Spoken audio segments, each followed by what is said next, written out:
Mac. We're going to remove the F3 key. Take your tool, whether it be a spudger, toothpick, paper clip, whatever you're using. Just stick it underneath the bottom edge here, and then take your finger, put it on the upper top part here, and just slowly start wedging it back until it pops right off, like that. And then to remove the plastic hinge, you just put it right above where the plastic cup is, or the rubber cup. You can get it in there, and then just kind of leverage it back until it pops right off like that. Super easy.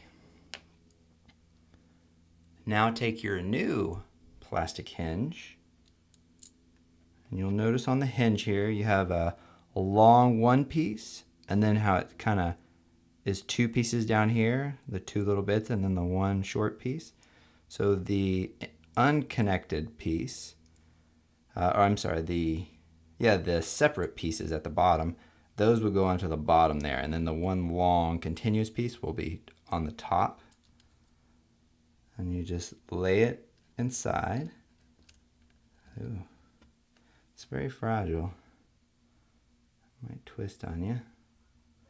Twist it back into shape. There we go, until it's flat. And just drop it into place. And take your finger and just push down until it snaps. There you go. Now take your new F3 key and place it on top. And then you're just going to push down until you hear some snaps. And you've replaced your F3 key. Mac. And keys.